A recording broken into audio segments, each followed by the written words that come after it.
This is a pass-fail test based on a maximum total time of 11 minutes. In these events, you wear a 50-pound vest to simulate the weight of self-contained breathing apparatus and firefighter protective clothing. An additional 25 pounds, using two 12.5-pound weights that simulate a high-rise pack hose bundle, is added to your shoulders for the stair climb event.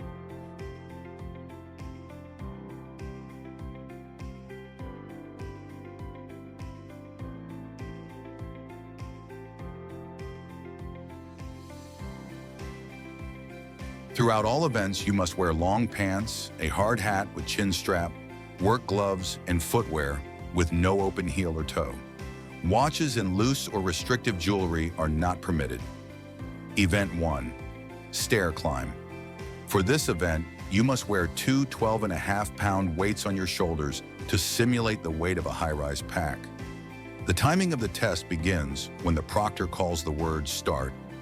There is no break in time between the warm-up period and the actual timing of the test. For the test, you must walk on the stair machine at a set stepping rate of 60 steps per minute for 3 minutes. You may use the handrails to maintain balance at any time during the test.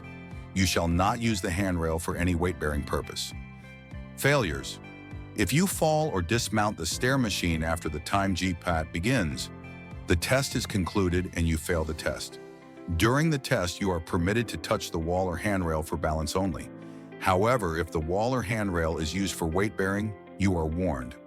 Only 2 warnings are given. The third infraction constitutes a failure. The test time is concluded, and you fail the test. This concludes the event.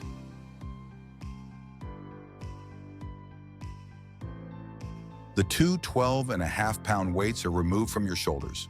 Walk 85 feet within the established walkway to the next event. Event 2. Hose drag. For this event, you must grasp a hose line nozzle attached to 200 feet of inch and 3/4 hose. Place the hose line over your shoulder or across your chest, not exceeding the 8-foot mark.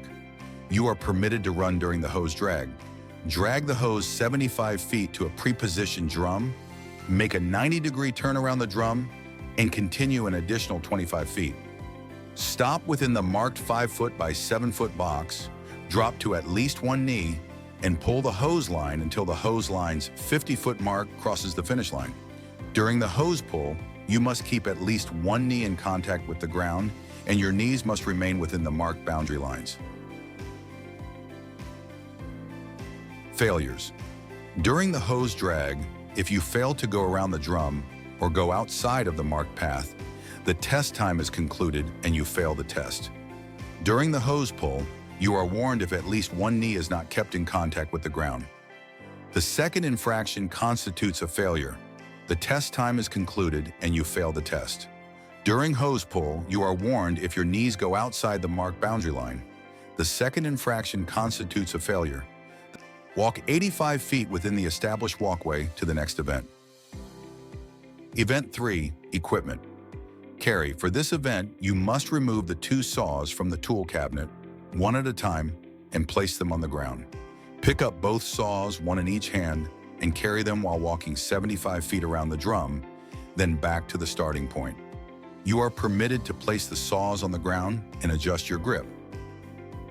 Failures.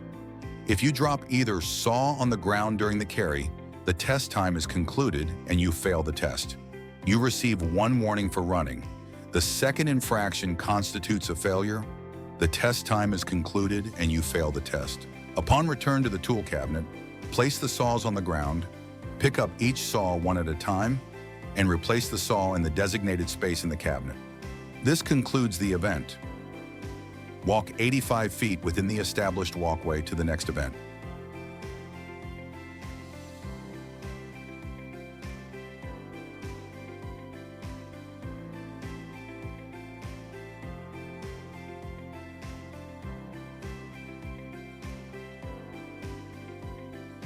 Event 4. Ladder raise and extension. For this event, you must walk to the top rung of the 24-foot aluminum extension ladder, lift the unhinged end from the ground, and walk it up until it is stationary against the wall. This must be done in a hand-over-hand fashion, using each rung until the ladder is stationary against the wall.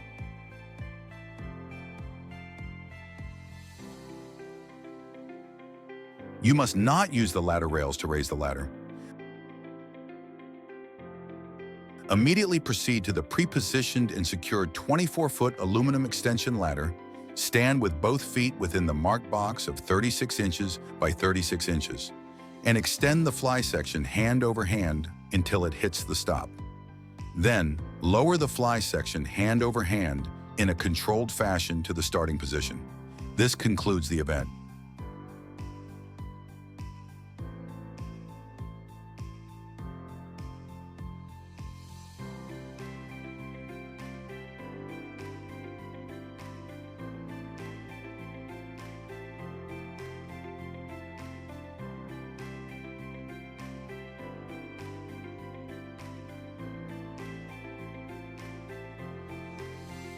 Walk 85 feet within the established walkway to the next event. Event 5, Forcible Entry.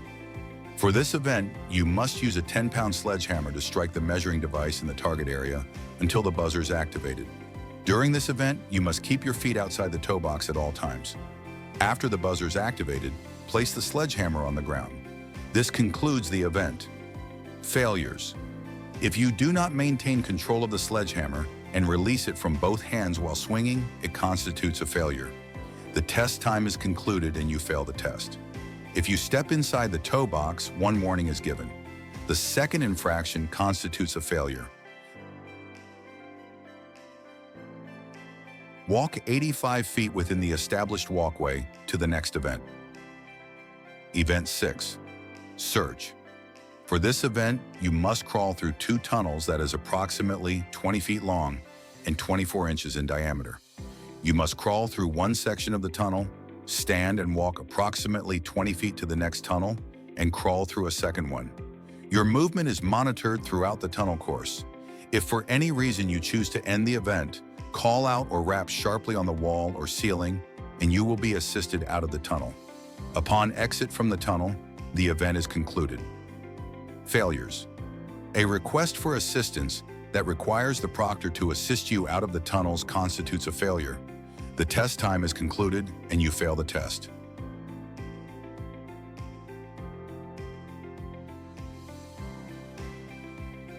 Walk 85 feet within the established walkway to the next event. Event 7, Rescue. For this event, you must grasp a 165-pound mannequin by the handles on the shoulders of the harness. Either one or both handles are permitted. Drag it 35 feet to a pre-positioned drum, make a 180-degree turn around the drum, and continue an additional 35 feet to the finish line. You are not permitted to grasp or rest on the drum. It is permissible for the mannequin to touch the drum. You are permitted to drop and release the mannequin and adjust your grip. The entire mannequin must be dragged until it crosses the marked finish line. This concludes the event. Failures. If you grasp or rest on the drum at any time, 1 warning is given. The second infraction constitutes a failure. Walk 85 feet within the established walkway to the next event.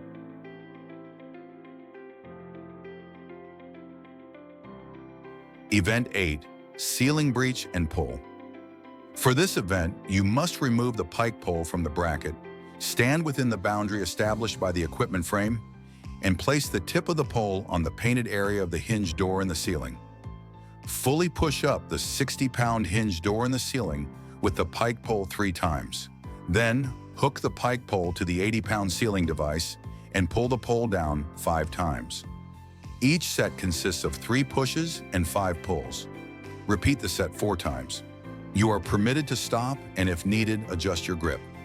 Releasing your grip or allowing the pike pole handle to slip without the pike pole falling to the ground does not result in a warning or constitute a failure. You are permitted to re-establish your grip and resume the event.